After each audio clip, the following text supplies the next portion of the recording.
Good afternoon, you all. It's Ashlyn Abney. I'm the Education Division Director here at the Office of Early Childhood. It's so good to see this many participants on.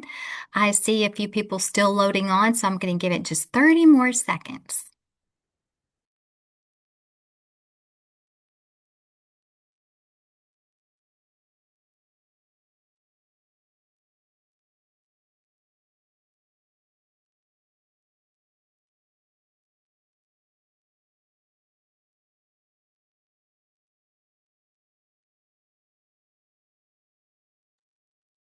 All right, y'all, while people are still joining us, let me just quickly go over the housekeeping. It was the slide that was up while you all were waiting for the meeting to start. I just want to remind you that anything that's dropped into the chat will not be able to be responded to. So make sure that you're putting everything over in the Q&A box, which you can find. You see at the screen right now, the little red arrow pointing to that. Put all of your questions over in there. We've already been answering questions for a few minutes, so thank you to y'all who've already started dropping in your questions. Also, I want to remind you that there's only one email address can be used per registrant. So make sure that you're not sharing your email address. It's just one person per email address. All right, we'll go ahead and get started.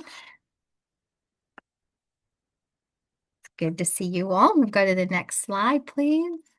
Okay, so I'm going to kick us off this afternoon talking to you about the things that are listed there. I know many of you are interested in SRA, particularly the rates. And so I want to let you know that there's been no changes with our rates. You can go ahead and advance to the next slide. There's no changes with our rates that we anticipate coming anytime soon. If that should change, we will absolutely let you all know. Also, we've been receiving questions about our wait list and questions about whether or not it's still in effect. And it is, you all. I want you to know that that number is growing, and we are keeping a close eye on that as we're working through our budget and looking at our spend rate. That will determine whether or not we can move children and families from the wait list and on to SRA. But for right now, we are in a position where we still have the wait list in effect.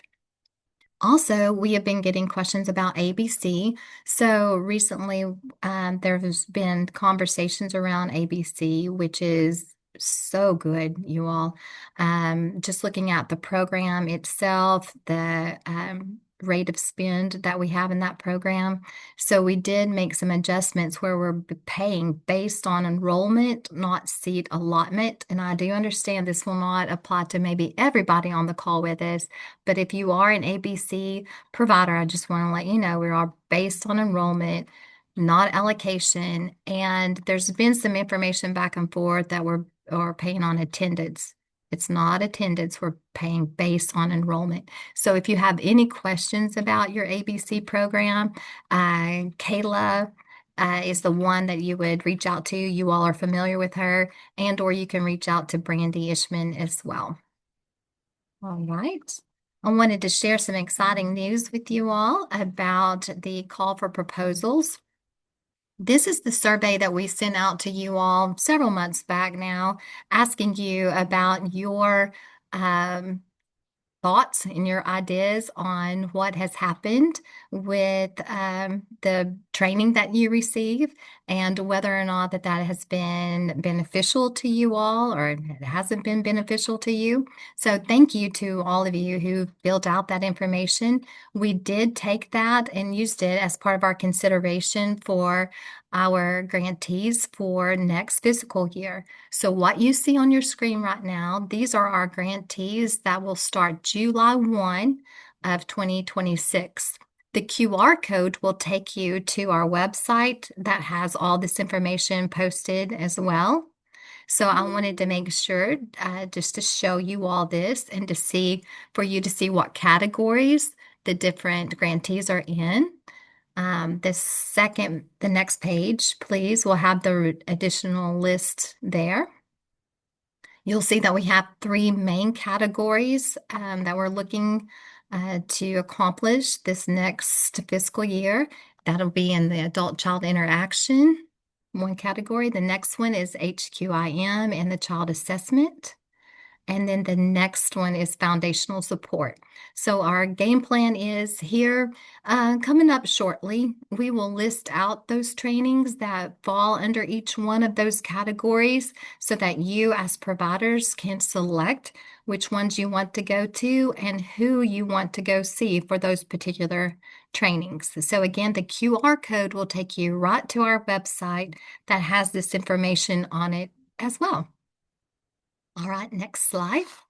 I wanted to let you all know about local leads. So hopefully, if you're a provider on our call, you know who your local lead is and you have been having lots of conversations with them. And so we are currently doing a local lead recompete. And what that means is that the current local leads filled out applications to either remain a local lead or maybe change their area. And so that closed actually yesterday. And so we will spend this month sorting through the applications and making determinations on the local leads and what catchment areas that they have. Our hope is to get that information out to the people that applied in April, the first part of April, so that we have plenty of time and can be ready to go for the next round with local leads. So the QR code there at the bottom will take you to the website page that has all this information on it as well. So if you haven't had a chance just to look at local leads, because sometimes I'll get questions about what exactly are they supposed to be doing or are they required to do it, this page is a good place to go to find information about what all a local lead is tasked to do. So I encourage you to go and look at that website.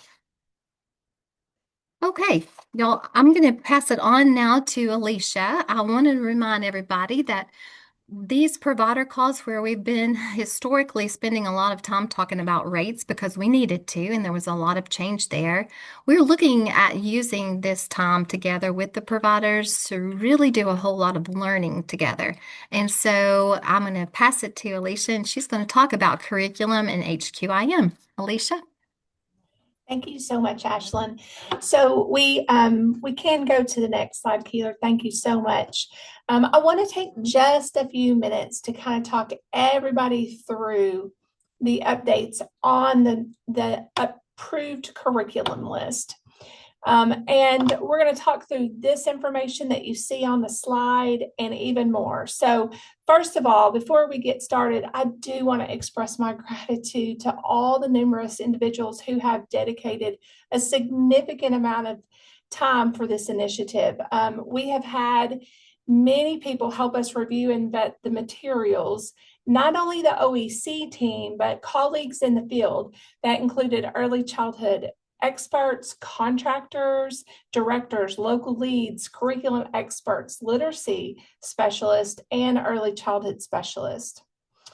So OEC is scheduled to release the updated approved list on Monday, March the 16th. We do have additional changes that we want to talk to you about right now regarding the curriculum review process. The first change is that the Office of Early Childhood will conduct the curriculum review as an ongoing process from now on. And here's a few reasons why. This is really going to align with what the state's K-12 HQIM model is. We're just going to have an ongoing submission process or an ongoing review cycle. We're going to have a submission process in the spring of every year, kind of like we did last July, but we are going to move that up to the spring this year and going forward. This also helps account for frequent publisher updates and new additions. And it also maintains a current and relevant approved list. So with that in mind, like I said, we do have the submission window that will be open March the 16th through March the 27th. Now, you see right there on the screen, that is the QR code that will take you to the page on the DESE website where all of this information will be housed. Now, I've also put on the screen there a way that you can go to it if you don't have access to use that QR code. You would just go to the DESE website, go to offices, then go to the Office of Early Childhood, Content and Development, and then Curriculum. To assist providers in confidently seeking and selecting curriculum from the approved list, the OEC team is creating new resources that will also be housed at that spot. These documents will offer additional guidance and information to help with the selection process and address common questions that we get often. Finally, please remember that providers may continue to use their current curriculum during the 26-27 school year. However, during the 27-28 school year, providers accepting public funds will be required to use a curriculum off of that approved list. So let me just reiterate, as a result of this ongoing process that we have, during the 26-27 school year, you can expect to see additional curricula and resources being added to the approved curriculum list on a rolling basis. I will say this, I did want to address one other additional thing. Many providers have expressed concerns about low cost or no cost curriculum, and OEC is working to make sure that a broad range of options are available to all providers that not only support strong student outcomes, but also strengthen teacher practices. We're really excited about this work and the opportunities it brings. We really have a focus on helping every child access high quality learning and that every teacher have the resources and tools needed to succeed. So make sure that you check out this website on March the 16th for all additional information. So now I'm going to ask Keeler to advance to the next slide because we have another opportunity to talk a little bit about class. So I just wanted to, we had such an exciting opportunity this month that we kind of put together with myself, a local lead, and a director at one of our childcare centers. And our local lead and I worked so hard on questions and on providing information to you. And it's Amy Pinkston with White River Planning and Development. And unfortunately, Amy is a little under the weather today and has laryngitis. And so she is not able to unmute and add to this conversation. But listen, when I was visiting with Amy just a few days ago, she was telling me about some exciting things that they were doing in their catchment area. And one of the things that she shared with me was the work that Abby and her center were doing with class. And I just said, we have to make sure that we tell others about this. So I will, I'm going to introduce Abby Baker right now, and we're going to have just a really quick conversation with you guys. Abby Baker is with Bald Knob Schools. She has her bachelor's degree in early childhood P4, her master's degree in special education. She's a certified dyslexia specialist, and she'll graduate in May with her specialist degree in educational leadership, her principalship. So that's exciting. She taught third grade in Conway. She taught first grade in Batesville, and she worked as an early childhood special education teacher. She's got many, I could continue to go down the list, but I do want to take just a minute to introduce her to you guys. Abby, would you mind coming off mute and just saying hello and telling us anything else that you'd like to? Hello, this is Abby. Am I supposed to have my video on? You can if you'd like. It just says that I can't, so I was just making sure. I'll tell you what, while we're looking into that, would you want to just tell us anything that maybe I missed? Sure. So honestly, this is just my second year as director of an early childhood center. I've spent the rest of the time. Um, there we go. Hey.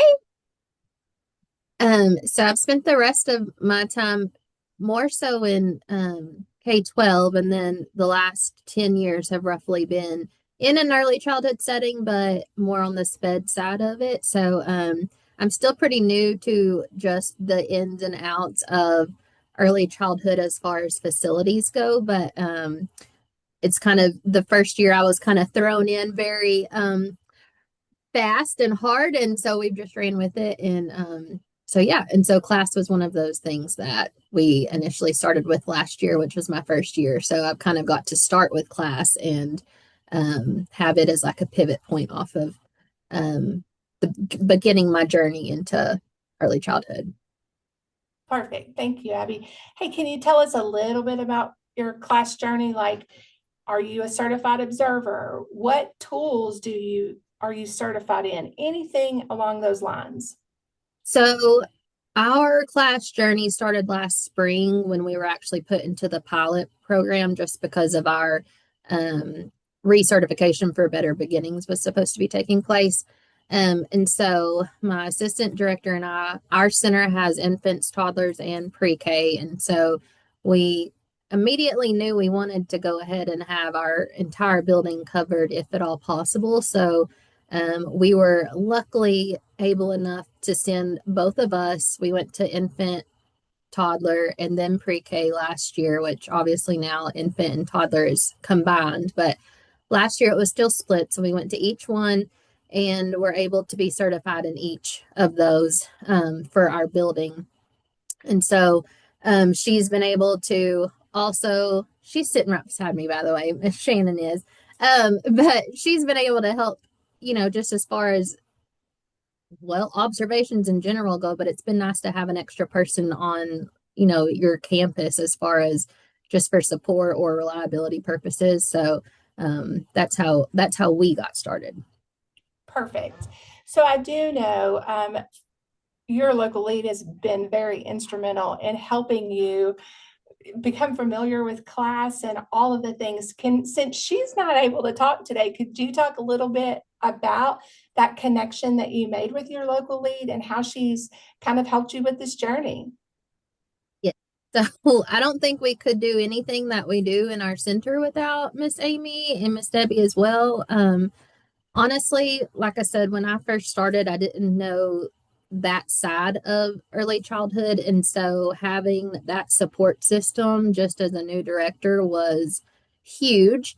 And even at that point, I don't feel like I knew that I could rely on them as much as I most recently have been. And so just knowing that they are literally there for everything. Miss Amy has obviously helped us through the whole class process, not just myself and Shannon, but as well as our staff.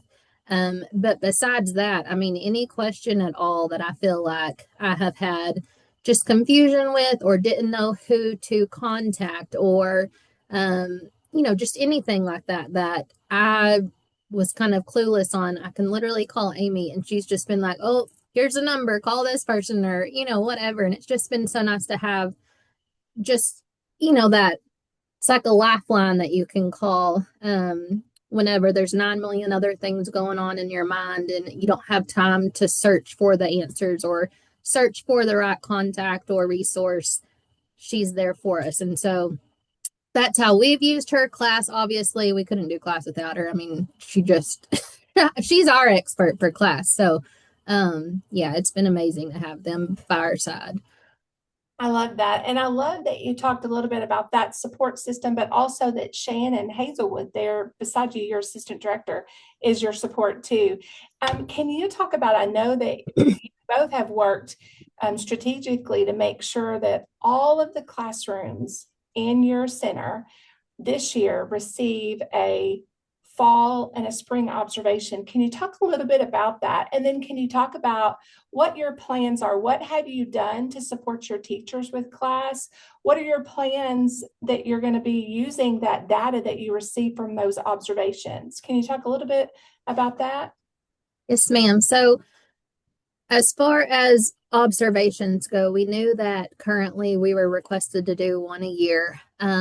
I have honestly, my SPED mindset is you have annual goals and you have a starting point and an ending point. And so for me, I just felt like that's great that we only have to do it once a year at the moment, but I need a place to start my staff at and a place to, judge data by the end.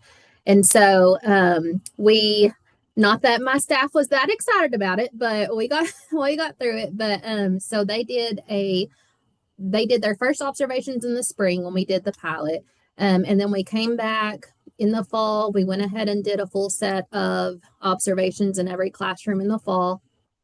And from those observations is where we got our first just real look at yearly data that we wanted to kind of start the year off running with. And so what we were able to do is we have created like teacher team meetings, I would say. They're very short, very sweet, but we have a floater who we have two floaters who take that time where the teachers can come out for just like 10 or 15 minutes and we review their observation. We reviewed what they thought their scores justified, if they thought they agreed with them, whatever. And over a period of about a month, we created our SMART goals with them. So every classroom has one annual SMART goal based off of what area of class they felt was most achievable. And from there, we split that SMART goal into about 3 or 4 objectives. And those are very easily attainable. My biggest thing, and I tell Amy this all the time, is I just never wanted my staff to feel overwhelmed with it being something else that was coming in new. I do have a lot of new teachers who are just trying to get the footing of early childhood in general because, it's a lot. So I just didn't want this to be something that deferred them from, all the great parts. So what we did was I made a graph in a chart that we shared with the teachers. So they have a copy and we have a copy. And I just told them objective by objective, take one at a time. So go to objective 1. We're going to focus on objective 1. And that's all I want you to intentionally make sure that you are focusing on for, 4 to 6 weeks. Just make that your priority. And then I want them to kind of be in charge of their own progress. So once they feel comfortable with it and I feel like I've been able to do observations enough to see that, oh yeah, you're, doing this way more or more often or have more depth in it, then we've moved on to objective 2 and we just go through the list. And the hope is that by the end of the school year, which we are going to do our next spring observations in April, so next month, we hope that obviously just by practicing those objectives, we're, automatically going to have that annual goal met and our scores raised. So the one thing I didn't mention though is we have also implemented like mini observations. So these are honestly like, once again, 10 or 15 minutes. Like it's nothing crazy. We don't have the time to go, spend forever in there, but we try once a week to drop in. So we have 6 classrooms. My assistant director and I, we've kind of split 3 and 3. And so we just try to drop in for 10 to 15 minutes. And when they're in there, they know that we're specifically looking for whatever that objective was to see if there's ways that we can mentor, like, hey, this would be a great opportunity to use this, or whatever. And then we get out of there and we move on. So our staff also, if we notice something was great in that mini observation, we've been sticking like kudos cards on their doors, like saying, hey, you rocked it with a parallel talk today, or, something just to make them feel noticed and acknowledge that, that they're trying to work on what they're supposed to be working on. And so that's been fun because in the building, it's kind of become a competition. Like everybody's wanting to get more kudos cards on their doors as far as staff goes. So that's been fun to watch them really get into it. But otherwise, yeah. So this will be our first round, like I said, but we're hoping next month when we do our second observations, we're going to see that a lot of our process, we hope, has been very beneficial. Gosh, Abby, that is amazing. And I'll tell you a couple of things, a lot that you said stuck out to me, but one thing that we always say here on my team is that we have to be intentional with all of our things. And I love that you're working with your staff on that intentionality and really focusing on those dimensions and domains that will help improve those teacher-child outcomes. I mean, but I really, really love the kudo cards, and a big kudos to you and to Ms. Shannon for really working hard to get this off the ground and really look at that data and help them to make those goals and to set those objectives and to do it into bite-sized pieces. I think that's phenomenal. I'm going to ask you one more question, then I'll turn this back over to our next panelist. But I know what you've done is phenomenal, but what is one key takeaway that you would just leave with your providers, your colleagues here on this Zoom today about class and about the work that you guys have done so far? It's so hard, but I really feel like more than anything, it is just to take it by the horns and run with it. I think the best part about class so far is that it has given me the opportunity to honestly do what I'm already supposed to be doing as a director or as a leader, which is mentor and guide more intentionally than what I normally get to do, just because I feel like we get so caught up in all of the little fires that we're putting out all day that the actual mentor part of our job gets kind of pushed to the back and our teachers are on their own. So I think this has been the best thing to give me a reason to get out there and still do that part of my job. But I will say, as far as that goes, plan. Like, I think that the best way we've done this is when we knew we wanted to do those little mini observations, plan them like 3 months in advance in your little thing. Just say, toddler one class or whatever, just because I think we all know that if we don't plan and our day gets to be 3 o'clock and then we're like, oh no, we can't run in there and do our little observation. So just intentionally, you have to be intentional as well about making the time. It seems like it's a whole huge weight, but if you break it up and you make the time and you're intentional about doing it, it's really not near as scary as I think sometimes it could probably come across. But Abby, that is all wonderful. Thank you so much for joining us today. and just know that our kudos idea, we were given those kudo cards from Amy. Like she's just been amazing. So thank you, Amy, for that as well, even though you can't talk. Thank you. I love it. Well, kudos to Amy too. And thank you so much for really being intentional about that growth mindset and helping your teachers to set those goals and to really know what to focus in on and helping them get there. So Abby, I appreciate you joining us. Thank y'all for having us. Yeah. I'm going to turn this over to Jennifer Douglas now. Thank you, Jennifer. Thanks, Alicia.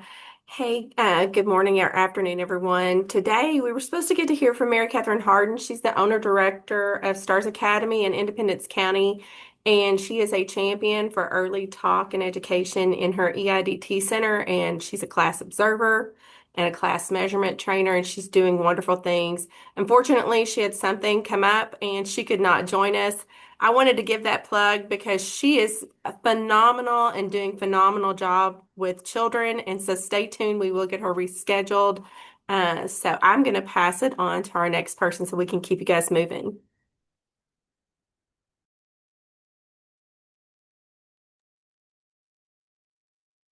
Good afternoon, everyone. Can't get my video to work. This is Kelly Hilburn, Program Administrator for Licensing and Background Check Units here at the Office of Early Childhood. And I wanted to give you a quick update. Last month, I talked to you a little bit about our licensing team starting a coaching component within the team. And I wanted to just let you know that they've been working hard on getting some technical assistance and trainings ready for you all. And you might start seeing some of them by about the end of this month for some technical assistance and training referrals as we get them in. We plan to start coming out and doing some of those ourselves at the facilities this month. And we hope to have it fully implemented by July 1st. So all of the referrals that we normally get from our licensing team will come to the coaches, and you'll start seeing them in your facilities. And we'll be getting feedback from all of you so that we can keep growing and improving that service that we're going to be providing. And that's all I have today. I will pass it on to the next panelist.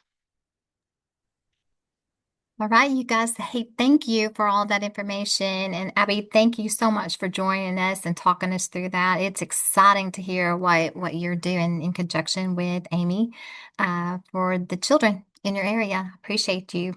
Okay, what you see on your screen now is the about the PDR. So I know that we have put a lot of QR codes up for you today with information and various things. This is one that is a survey that I'm really interested in providers taking. We hear about our PDR and about some challenges that you all have, and we are looking at all things in OEC on how we can improve and we can grow.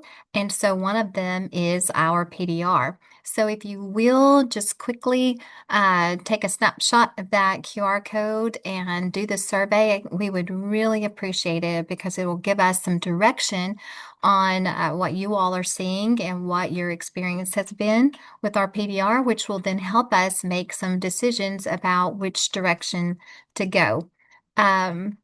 With that said, I wanted to also let you know about survey results, and we are using all of that, you all. One of the first things that I heard when I landed back in October was from many providers about getting information from a provider perspective on just the different things that OEC has the responsibility for. And so that was great feedback, and that is what we're doing. And so one of the things that I asked you all about was the frequency of the provider call. And so the overwhelming majority of you all said that monthly was a good pace for you all. And so we are going to keep the monthly meetings going. We did have bookends on both sides of that, just so you all know, in case you're one that said, no, I really want it quarterly. We did have some that said quarterly, some that said every other month, but like I said, the majority said monthly. With that in mind, on the next slide, there is a QR code for you all to fill out. It's really a twofold thing with this QR code. This one, not only can you drop questions into this QR code for us to consider and to have on the next provider call, but also it asks for topics that are interesting to you because we can sit here and we can think, all right, this is what most of the providers want, and you all usually we base that on what are the questions that we have received from the previous month. And so we use those questions then to jump on the provider call to address those. And so that's how we have been formulating our agenda each month. But I am interested if you all have topics that you would rather hear about, then I would like to know that. So on this QR code survey, you can have a selection is in there from topics that we put on, but there's also a place for you to fill in what you would like to hear. So we want to make it beneficial to you all. We don't want to just meet for the sake of meeting. I tell my team that all the time. So we want to gear it towards what you want to know. So if you would just take a little bit of time to fill that out, that would be great. So knowing that we are going to do a monthly call, the next monthly visit is April the 7th. If you want to go ahead and stick that on your calendar. And moving forward, we'll just keep it the first Tuesday of every month at 12 o'clock. All right, so there's been a lot of questions in the Q&A box, which is always good. It helps us to understand what the thinking is and what the questions are that remain out on in the field with the providers. If we did not get to your question and answer your question before the end of the call, just know that when we send out or when we finish up the provider calls, we will send out to our website the recording of the call and then also the FAQ that will have all the questions that were asked during the call and any that might have come in prior to on the QR code that you saw or some that we received just right after the call. So that's always a great place to go if you want to get more information about what the call was about on any particular month. You can go back in time and see the recordings from previous months and then all the way up to current. All right, y'all, that brings us to the very end of our meeting. And so it's so good to see so many of you on. Again, you can always reach out to us individually. You do not have to wait till the next month to ask the questions. We are glad to support you at any time that you reach out to us. So you can do that via email. You can do that by phone call, however it suits you best. So, and then we will do our best to get back with you in real time if we're not in a meeting, or we will get back with you within a day just to make sure that we are responsive and answering any questions that you may have. All right, I hope you have a great rest of your afternoon, and we'll catch up with you in April. Bye, y'all.